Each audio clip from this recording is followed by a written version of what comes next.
동안 수고 많으셨다고, 우리 감사하며 살자고, 믿음으로 승리하시라. 우리 인사 좀 하겠습니다. 안녕하세요. 반갑습니다. 믿음으로 승리하십시오. 감사하며 살 수 있기를 바랍니다. 인생은 짧죠. 그래서 우리가 이 하반기를 시작함에 있어서 좀 호송세월을 하면 안 되겠다, 우리 그런 말씀을 좀 하면서, 지난주에 인생을 정말 이 하반기에 다시 한번 시작했으면 좋겠다, 새 출발을 했으면 좋겠다, 정말 그러한 마음을 가지고 정말 내 인생이 변화가 있고 또 하나님의 능력과 역사가 있는 인생을 살려면 어떻게 해야 되나, 우리 지난주에 믿음의 뿌리를 하나님께 내려야 되고 또 감사를 좀 훈련해야 되겠다, 이런 말씀을 나눴습니다. 지난주에 말씀을 드렸습니다마는 조금 부족한 감이 있다 싶어서 오늘 한 주 더 좀 말씀을 오늘 나누고자 합니다. 오늘 이 말씀 너무나 잘 하시는 말씀이죠. 그런즉 누구든지 그리스도 안에 있으면 새로운 피조물이라.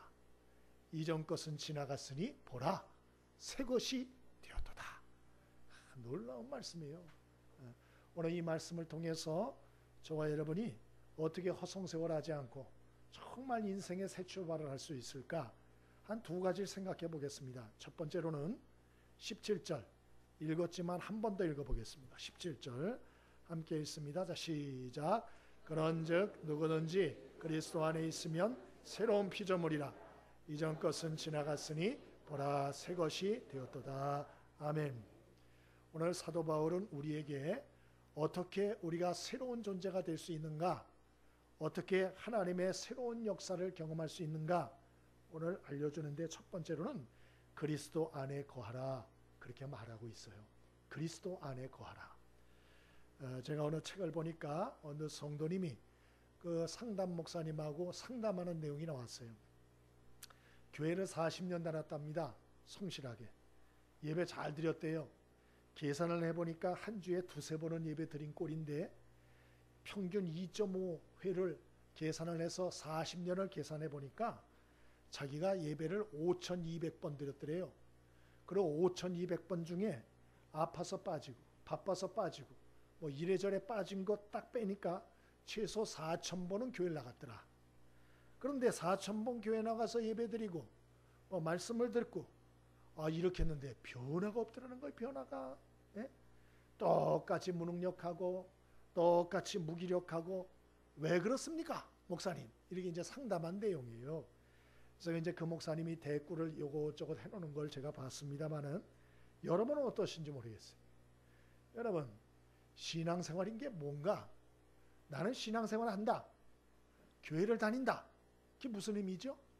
그냥 교회 와서 예배 한 번 드리고 가면 그게 신앙생활 하는 걸까요? 물론 예배 생활은 대단히 중요합니다. 신앙생활에 있어서 굉장히 핵심 요소예요. 그러나 예배 드린다고 그게 신앙생활 100%냐, 그렇게 생각하시면 안 됩니다. 이게 잘못해서 그냥 예배 드리는 걸 신앙생활로 생각하시면 40년 지나고 나가지고 여러분도 이러한 탄식을 할 수가 있어요. 그래서 오늘 사도 바울 선생님의 이 말씀을 가슴에 잘 새겨야 되는 것입니다. 그러면 진짜 참 신앙생활이라는 게 뭐냐? 오늘 17절에 사도 바울은 얘기하죠. 그것은 내 생각이나 아니면 내 힘이나 내 의지나 내 노력 가지고 발버둥 치는 게 아니고, 참된 신앙생활이라고 하는 것은 인생의 주인을 바꾸는 것이다. 오늘 그렇게 얘기하고 있어요. 사람의 마음 안에는 다 왕좌가 있거든요. 왕좌. 근데 이 왕좌에 우리가 예수를 믿기 전에는 이 왕좌에 누가 앉아 계시냐? 내가 앉아 있어요. 내가 떡하니 앉아서 내가 말하고 싶은 대로 말하고, 내가 보고 싶은 대로 보고, 내가 하고 싶은 대로 하고, 내 느낌대로 하고, 그렇죠? 그게 내가 왕인 삶이에요. 내가 왕인 삶. 내가 왕 노릇하는 거죠. 내 멋대로. 그러나 하나님의 은혜로 나는 죄덩어리구나. 나는 하나님의 심판을 받을 수밖에 없는 죄인이구나. 나는 한 치 앞도 모르는 연약한 존재구나. 이걸 딱 깨달으면 그 순간에 어떻게 되나? 예수님을 내 삶과 마음의 왕좌에 왕으로, 주인으로, 이 세상의 유일한 나의 구세주로, 나의 참 목자로 영접을 하게 되는 것이죠. 내 마음의 왕자에 예수님을 앉히는 거예요. 예수님을. 이거를 우리는 예수를 믿는다, 참 신앙생활을 한다, 이렇게 말하는 것입니다. 그래서 지금까지는 내가 왕이 돼서 내 마음대로 막 했지만 이제 예수님을 왕으로, 주인으로, 구세주로, 참목자로 삼고 사는 사람은 그 다음부터는 그분의 인도를 구하는 거예요. 어떻게 하면 좋을까요? 그리고 그분의 인도를 받고 그리고 순종하며 살아가는 것이죠. 오늘 사도 바울도 그래서 17절에 그렇게 말한 거예요. 그런즉 누구든지, 상관없어요, 누구든지 그리스도 안에 있으면 새로운 피조물이라. 그래서 그렇게 말한 거예요. 그리스도란 말이 중요해요. 그리스도란 말의 뜻은 헬라어입니다. 이것은 그리스도란 말은 무슨 뜻이냐? 히브리어로 메시아라는 뜻이에요. 인류의 유일한 구원자다. 인류의 만왕의 왕이시다. 내 인생과 역사의 주인이시다. 그런 얘기예요. 그래서 누구든지 그리스도 안에 있으면 새로운 피조물이라. 이전 것은 지나갔으니 보라 새 것이 되었도다. 이렇게 말한 것입니다. 여러분, 그러므로 저와 여러분이 참된 신앙생활이라고 하는 것은 우리 예수님을 왕으로 또 주인으로 또 온 세상 중에서 나를 구원할 유일한 구세주로 내가 믿는다는 것을, 그리고 그것을 인정하고 그 인도를 구하며 살아가는 것이라는 것을 잊지 않게 되길 바랍니다. 이럴 때 새로운 삶이 열린다. 네 자신이 새 것이 되고 네 앞에 새로운 하나님의 역사가 펼쳐진다. 그렇게 말하는 것이에요. 그래서 CCC의 총재였던 빌 브라이트라고 하는 박사님은 이런 얘기를 했어요. 예수를 믿는다는 것은 영적인 혁명이 일어났음을 의미한다. 예수를 믿는다는 것은 영적인 혁명을 일으키는 것이다. 그렇게 말했어요. 여러분, 혁명이 뭐죠? 쿠데타죠. 혁명과 쿠데타는 뭐예요? 지금 있는 대통령을 내려보내는 거죠. 그리고 지금 있는 왕을 내려보내는 거죠. 제거하는 것이죠. 그리고 다른 정권, 다른 사람을 왕으로, 대통령으로 세우는 거. 쿠데타 아닙니까? 쿠데타. 그 혁명이에요, 혁명. 여러분, 바로 예수를 믿는다는 것은 이러한 영적, 정신적 혁명이 일어나는 것을 의미한다. 그런 얘기예요. 그냥 가볍게 교회 왔다 갔다 하고 이런 게 아니에요. 이런 게. 내 삶에서 왕과 머리가 완전히 바뀌었다. 그런 것을 의미하는 것이죠. 울산대학의 교수인 주상윤 교수라고 계십니다. 이분이 이것이 신자의 삶이다, 이런 책을 쓰셨는데요. 그 책에 간증이 나와요. 이분이 대학교 다닐 때 친구를 통해서 복음을 듣고 예수를 믿었어요. 근데 복음을 들을 때 감동을 하나님이 주셔서 예수님을 내 인생의 구세주로 영접을 했어요. 근데 이분이 거기다 뭐라고 간증을 써놨는 거 아니? 예수님을 내 인생의 구세주로 영접한 다음에 이분이 일주일 동안 말을 못했대요. 벙어리가 됐답니다. 이 진짜 벙어리가 된 게 아니고요. 이분이 인생의 주인을 바꿨잖아요. 인생의 주인을. 그 예수 믿는 거라니까요.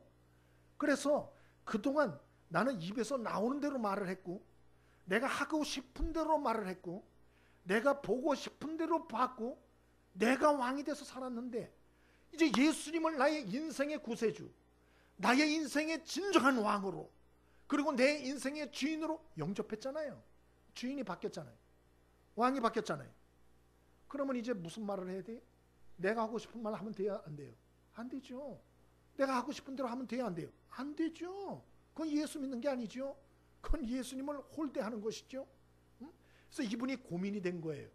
그래서 내가 어떤 말을 해야 될까? 내가 어떻게 행동을 해야 될까? 그래서 이분이 참 고민이 되더래요. 그래서 일주일 내내 말을 못했대요. 그리고 계속 질문했대요. 계속, 주님, 내가 어떻게 말해야 될까요? 내가 어떤 말을 해야 될까요? 제가 어떻게 해야 주님을 기쁘시게 할 수 있을까요? 제가 어떻게 해야 하나님께 영광을 돌릴 수 있을까요? 일주일을 이분이 기도하면서 말을 못했답니다. 요즘엔 이렇게 순수한 사람을 참 찾아보기가 어려워요. 요새는 너무 경박스럽고, 교회를 다니고 예수님을 나의 구주로, 나의 왕으로, 주인으로 영접했다 그러는데, 이 하는 거 보면은 자기 멋대로 말하고, 자기 멋대로 행동하고, 자기 멋대로. 이건 뭐 자기가 아직도 왕이요. 자기가 아직도 왕이요. 여러분, 참다운 신앙생활이라고 하는 것은 예수님을 내 인생의 주인이요 만왕의 왕이시요 온 세상의 유일한 나를 구원할 구세주로 믿는 거라는 거 잊지 않게 되길 바랍니다. 그럴 때 어떤 일이 일어나나 그분께서 왕이 되어주시고 나의 진정한 주인이 되어주시고 나의 진정한 목자 되어주셔서 내 삶을 이끌어 가신다. 내 삶을 열어주신다. 그분의 역사를 나타내신다. 그분의 권능을 하나님께서 우리에게 임하게 하신다. 믿게 되길 바랍니다. 그러면 딴 사람 얘기 누구 좀 한 사람 더 얘기를 해주시죠. 예, 다른 분 하나 얘기를 또 해드리겠습니다. 먼 분도 아니에요. 요 코앞에 있는 분이에요. 안양제일교회에 이관희, 오은주 집사 부부가 있습니다. 이분들 얘기가 2017년 12월 달에 KBS 공영방송에서 교회 오빠라는 제목으로 방영이 됐어요. 많은 분들이 은혜 받았습니다. 안 믿는 사람도 이거 보고 예수 믿겠다는 사람이 대단히 많았다 그래요. 예? 근데 이관희 씨는 교회 다니는 사람이었는데 아직 젊었는데 결혼한 지 얼마 안 됐어요. 근데 대장암 4기 판정이 나온 거예요. 그것도 첫 딸 낳고 아내가 몸조리하고 집에 오는 날 남편이 대장암 4기 판정을 받은 거예요. 예? 그래가지고 이 자기 친어머니가 충격을 받아가지고 돌아가셨습니다. 예? 기가 막히죠? 아들은 대장암 4기 판정, 엄마는 충격받아서 돌아가시고 기가 막히죠. 그리고 치료를 받습니다. 항암 치료를. 항암 치료가 그래도 참 하나님의 은혜로 잘 끝나갈 즈음에 그 아내가 천천병력 같은 소식을 듣는데 림프종, 혈액암 4기라는 게 또 발견된 거예요. 예? 여러분, 남편도 대장암 4기, 아내는 혈액암 4기, 치료가 시작됐습니다. 그런 과정에서 이관희 씨는 좋아졌다가 다시 암이 재발해요. 그래서 이런저런 어려움을 겪는 내용들이 쭉 다 나오더라고요. 이관희 씨가 처음에는 하나님을 많이 원망했대요. 절망도 하고 막 그랬는데 막 아주 모진 생각도 갖고 그랬는데 그 마음속에 성령의 일하심을 어느 날 느꼈다는 거예요. 그리고 나보다도 더 아파하시는 주님의 마음을 느꼈대요. 그래서 이분이 시편 23편의 말씀을 붙들었답니다. 여호와는 나의 목자시니 내게 부족함이 없으리로다. 하나님을 목자로 삼고 그냥 하나님을 대충 잡는 게 아니고 생명줄처럼 꽉 잡았대요. 그분께서 나를 인도하실 것이다. 그리고 그분을 붙들었대요. 그렇게 하면서 투병 생활을 시작하시는데 이분이 하는 얘기가 건강할 때는 하나님 부끄럽게 살았다. 그리고 자기가 그럼에도 괜찮은 신앙인인 줄 알고 교만하게 살았다는 거예요. 그런데 자기가 이제는 이런 일로 낮아져 가지고 이제는 하루하루 살 기회를 주시는 그 하나님께 감사하는 마음이 나오고 그리고 이 암을 통해서 자기 가정이 하나님 앞에 더 깨어 있을 수 있음을 감사한다. 그렇게 말하더라고요. 그리고 이분이 마무리쯤에 이런 얘기를 해요. 왜 저보고 하루라도 더 살아야 하느냐고 물으신다면 저는 이렇게 대답하고 싶습니다. 왜 하루라도 더 살라 그럽니까? 이분이 하는 얘기가 저는 서툴고 부족함이 많은 사람입니다. 그래서 하루의 시간이라도 더 가져서 제가 온전하고 성숙해질 기회를 갖고 하나님 앞에 가고 싶습니다. 그분이 그렇게 얘기를 했어요. 왜 하루라도 더 살고 싶다고요? 맛있는 거 맛난 거 좀 먹고 좋은 거 구경 좀 하다가 죽어야죠. 그게 아니에요. 이분이 이러한 과정을 통해서 깨지고 겸손해져서 자기가 너무 부족한 게 많더라는 거예요. 그래서 자기가 하루라도 더 좀 온전하고 성숙해지는 기회로 이 날들을 삼아서 그러한 사람이 되어서 하나님 앞에 가고 싶다. 예수님을 삶의 주인이요 왕이요 구세주로 모신 사람의 모습이다 생각이 들어요. 여러분, 내 상황이 어떠냐가 중요한 게 아니에요. 하나님은 고난과 절망의 상황에서도 하나님과 예수님을 정말 구세주로 붙들고 내 인생의 왕으로 붙들고 내 인생의 정말 주인 삼고 그분을 붙들고 그분을 의지하고 그분의 인도를 받길 원하고 그분의 말씀을 듣길 원하고 그렇게 살아가는 사람들에게 하나님은 지금도 새로운 역사를 드러내세요. 반전의 역사를 나타내세요. 믿게 되길 바랍니다. 그래서 이관희 집사님 부부 이 간증 요새 다니고 그런다고 하시는데 여러분 우리 안에서는 새 것이 나올 수가 없어요. 우리가 잘 아는 전도서에 그런 말씀 있잖아요. 해 아래 새 것이 없나니. 해 아래 새 것이 없다. 이 세상에 새 것이라 할 것이 무엇이 있는가? 우리가 있기 오래전의 세대에도 힘이 있었다. 그렇게 말하잖아요. 뭐 해가 뜨고 지는 거, 연초가 되면 좋다고 가가지고 보고, 저기 어느 나라에 가서 보면 더 멋있다 그러고. 뭐가 멋있어요? 똑같아요. 해 뜨는 건 똑같아요. 지금 가서 보세요. 똑같다니까요. 연초나 지금이나. 해외 여행하니까 너무너무 신기하고 좋더라. 여러분 한 10번만 가보세요. 똑같아요. 그거나 10번 가면 똑같네. 재미없어요. 이 세상에 해 아래 새로운 건 없어요. 그러면 어떻게 새로운 인생이 주어질 수 있나? 딱 하나밖에 없어요.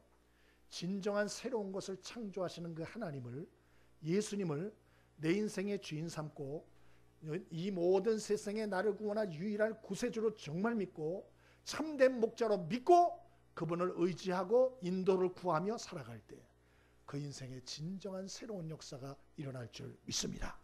근데 문제는 뭐냐? 이게 안 해요. 좀 편안하면 자기가 주인이 돼가지고 살아요. 그리고 좀 어려우면 막 흔들려요. 있던 믿음도 흔들리고 하나님 원망불평하고 떠나가고. 그리고 어느 시절에 예수님을 주인 삼고 살겠냐고요. 어느 시절에 한번 온전하게 예수님을 왕으로 삼고 그분을 의지하고 그 음성을 듣고 순종하며 살겠냐고요. 언제? 어느 날 그날이 올까요? 여러분 사도 바울의 이 말을 마음에 새기게 되길 바랍니다. 몇 년 살았느냐가 중요한 게 아니고 100세, 150세 사는 게 중요한 게 아니고요. 우리가 어떻게 사느냐 하는 게 중요한 것이에요. 저와 여러분이 그리스도 안에 거할 수 있게 되길 바랍니다. 예수님을 내 인생의 구주로 삼게 되길 바랍니다. 그래서 이 자리에 혹시나 아직도 예수님을 내 삶의 주인이요 왕이요 구세주로 모셔드리지 못한 분이 있다면 오늘이라도 입으로 고백할 수 있게 되길 바랍니다. 그래서 주님, 예수님을 내 구세주요 왕이시요 주인으로 모셔드립니다. 내 죄를 용서하여 주시고 저를 하나님의 자녀로 거듭나게 하여 주옵소서. 기도할 수 있길 바라고요. 이미 영접한 분들이 있어요. 그러나 그 마음을 이미 세상에 다 뺏겨버리고 그런 분들이 있거들랑. 오늘 다시 한번 예수님, 내 삶은 주님의 것입니다. 주님께서 제 삶에 역사하여 주옵소서. 제 삶을 주님께 다 맡깁니다. 주님 이끌어 주옵소서. 주님 역사하여 주옵소서. 맡기는 역사가 있게 되길 바랍니다. 그거 외에는 다른 길이 죄송하지만 없다. 성경 그렇게 이미 결론을 내렸어요. 다른 수가 없다. 마지막으로 그러면 또 어떻게 우리가 새로운 이러한 시작을 할 수 있을까요? 첫 번째로는 그리스도 안에 거하라. 예수님을 주인이요 왕이요 구세주로 영접하고 그 인도를 따라서 살라. 그렇게 첫 번째로 얘기해요. 두 번째로는 뭐라고 말하나? 18절 19절입니다. 같이 한번 읽어봅니다. 18절 19절 함께 읽습니다. 자, 시작. 모든 것이 하나님께로서 났으며 그가 그리스도로 말미암아 우리를 자기와 화목하게 하시고 또 우리에게 화목하게 하는 직분을 주셨으니 곧 하나님께서 그리스도 안에 계시사 세상을 자기와 화목하게 하시며 그들의 죄를 그들에게 돌리지 아니하시고 화목하게 하는 말씀을 우리에게 부탁하셨느니라. 아멘. 첫 번째는 그리스도 안에 거하는 삶을 사셔야 돼요. 그리고 두 번째로는 빛과 소금의 직분을 좀 감당하셔야겠다. 빛과 소금의 직분을 감당해야겠다. 오늘 사도 바울은 화목하게 하는 직분이라고 얘기를 하였어요. 그걸 몇 번이나 얘기를 하나? 여러분 18절 19절에 4번이나 얘기를 해요. 화목하게 하시고 화목하게 하는 직분을 주셨으니 화목하게 하는 말씀을 부탁하셨으니 4번이나. 근데 이 화목이란 말은 좀 공중을 잡는 얘기예요. 잘 안 와닿아요. 무슨 얘기인지. 뭐 또 어떤 분은 이것을 화해의 직분이다 이렇게 말하는데 이것도 좀 애매모호해요. 그래서 저는 빛과 소금의 직분이라 이렇게 바꾸고 싶어요. 이건 명확해요. 명확해. 예수님 마태복음 5장에 우리 보고 뭐라 그랬죠? 너희는 세상의 빛이다. 너희는 세상의 소금이다. 확실하잖아요. 너희들의 말과 언행과 삶을 통해서 하나님께 너희가 받고 예수님께 받은 사랑과 은혜를 너희만 받고 끝내지 말고 그 은혜와 사랑을 다른 사람에게도 좀 베풀고 나누며 살아서, 그래서 다른 사람들도 방황하는 인생들도 하나님께 돌아오게 하는 이런 빛과 소금의 사명을 감당하며 살아라. 이게 주님 말씀이에요. 주님 말씀. 그렇게 살아라. 너 자신만을 위해서 살지 마라. 손해보지 않고 나만을 위해서 살라고 그렇게 사는 거, 거기에 새로운 역사 없다. 그렇게 말씀하는 것이에요.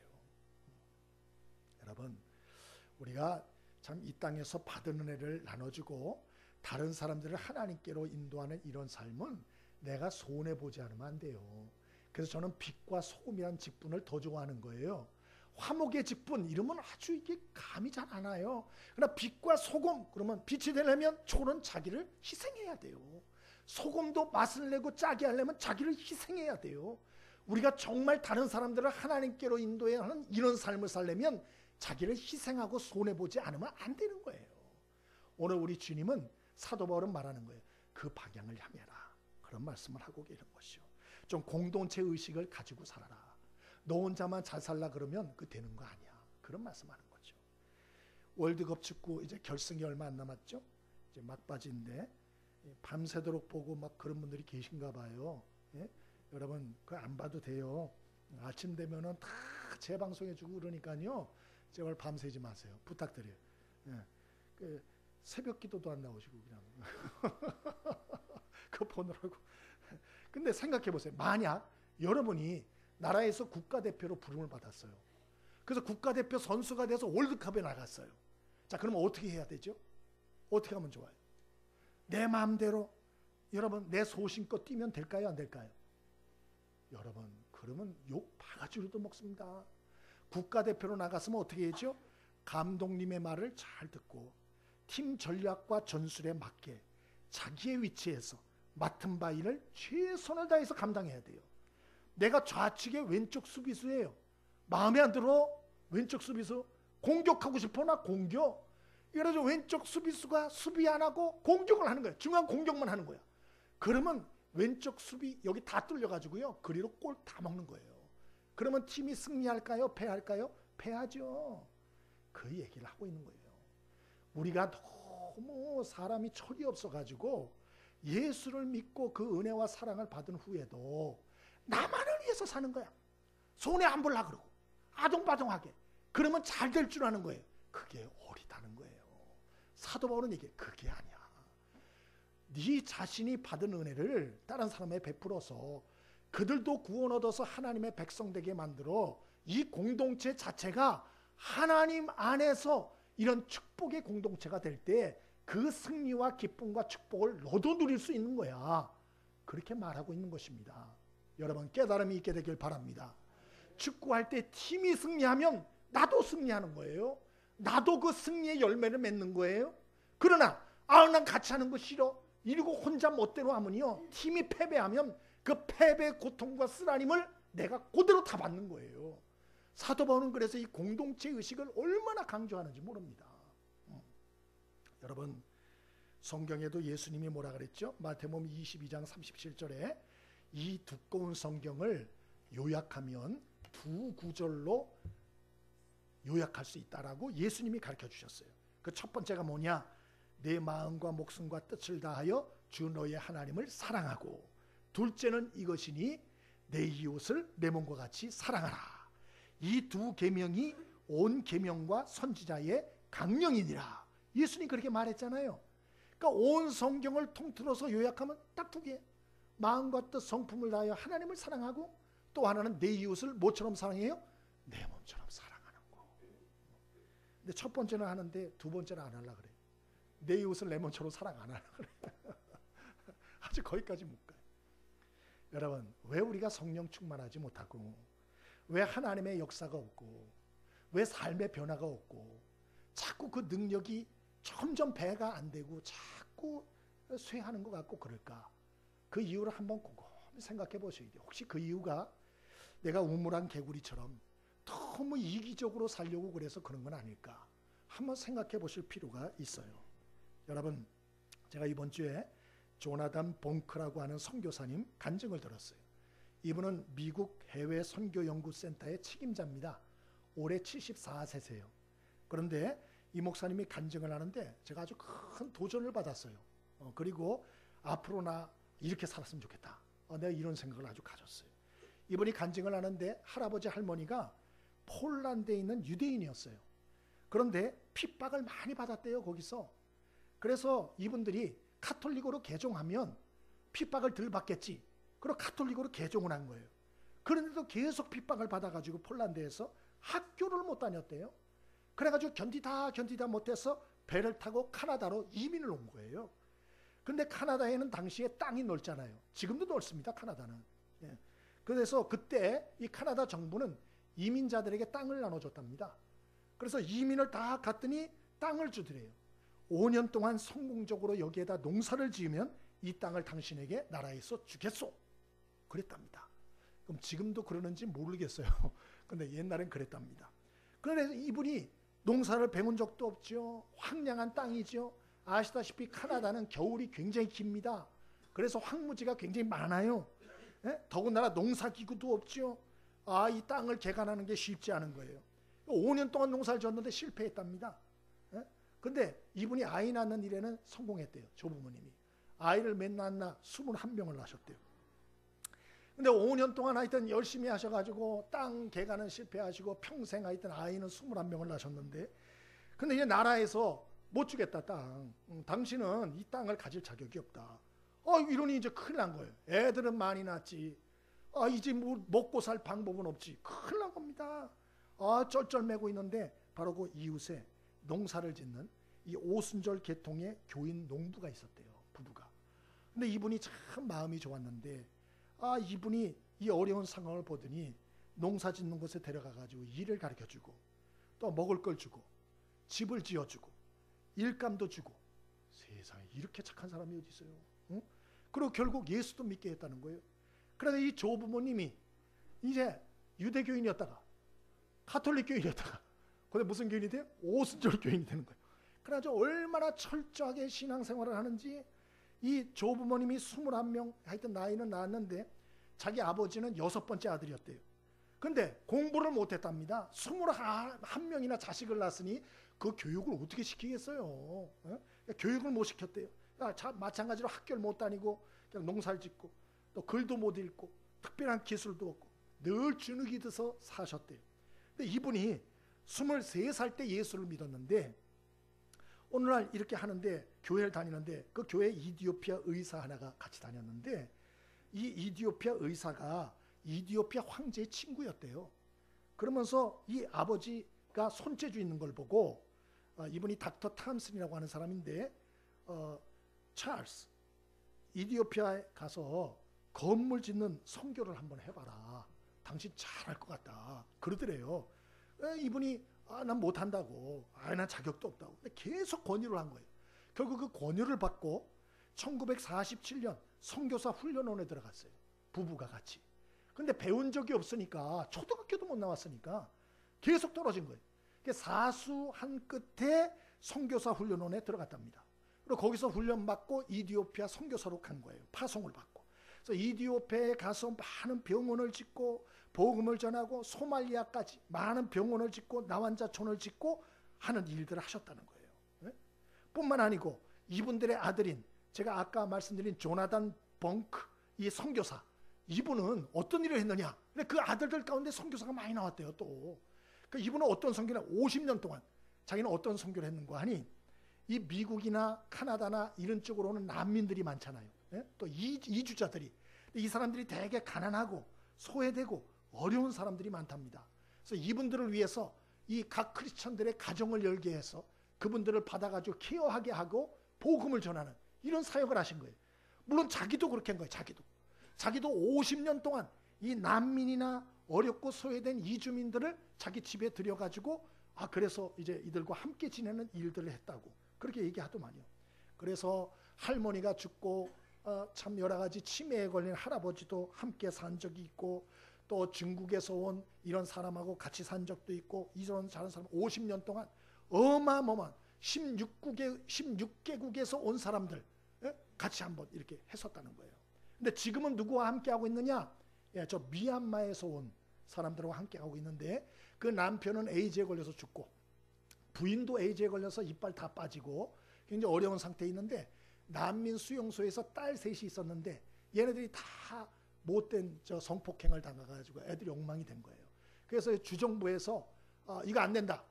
부모하고 엄마하고 떨어뜨려 놔야 된다. 이렇게 한 애들을 내가 책임지겠다. 그 엄마하고 그 애들하고 내가 책임지겠다. 그래가지고 이 목사님이 집에 데려온 거예요. 지금 나이가 몇 살이라고요? 74세입니다. 그래서 이분이 요새 매일 기도가 뭐냐? 하나님, 이 아이들 이제 9살, 7살, 뭐 12살 이 애들인데 벌써 애들이 엉망이 된 거예요. 응? 얘네들을 내가 잘 뒷바라지를 할 수 있도록 하나님이 좀 힘을 달라고. 내가 애들을 잘 뒷바라지하고 하나님께 갈 수 있게 해달라고. 그리고 날마다 기도하신대요. 제가 그 얘기를 듣는데 얼마나 감동이 되는지. 그러면서 이 선교사님이 하는 얘기가 그거예요. 우리가 너무 멀리 있는 사람들에게 사랑을 실천하고 막 슈퍼맨이 되려고 그러지 말라는 거예요. 그러지 말라. 그러지 말고 사랑을 실천하는데 우리가 있는 동네에서 사마리아인이 강도 만난 사람에게 했듯이 작은 사랑을 좀 실천하라고. 응? 눈을 들어서 사랑을 베풀 대상을 좀 바라보고 적은 것 하나라도 친절을 좀 베풀라고. 우리는 작은 것 하나고 이까짓 것 뭐 별거겠나 생각을 하지만 하나님은 그 일들을 통하여 하나님의 큰 꿈을 이루시고 큰 하나님의 계획을 이루신다는 거예요. 그러므로 큰 일은 하나님이 하는 거니까 우리들은 뭘 해야 되나? 오순절 교인이 자기 옆에 있어서 이민 왔는데 어쩔 줄 몰라는 그 사람을 그냥 도운 것처럼 우리도 그렇게 도울 때 여러분 그 자손 중에서 이렇게 많은 선교사들이 나오리라고 누가 상상을 했겠어요? 상상을 못 하잖아요. 그러니까 우리가 할 일은 바로 이런 작은 사람 하나를 주님의 마음을 갖고 섬기는 거, 친절을 베푸는 거. 이때 하나님은 하나님의 큰 역사를 이룬다. 믿게 되기를 바랍니다. 오늘 말씀을 오늘 두 가지를 같이 나누었습니다. 우리가 어떻게 새로운 시작을 할 수 있을까? 어떻게 정말 새로운 역사를 볼 수 있을까? 첫 번째로 그리스도 안에 거해야 된다. 예수님을 정말 내 인생의 주인 삼아야 돼요. 여러분의 주인은 예수님이세요? 여러분 인생의 왕은 예수님이십니까? 여러분 인생의 구세주는 정말 예수님이십니까? 여러분을 인도한 목자는 정말 예수님이십니까? 여러분 이 부분에 대해서 자신 있게 말할 사람은 많지 않아요. 그러나 오늘 이 말씀이 다시 한번 새롭게 시작할 계기가 되어지길 바라고요.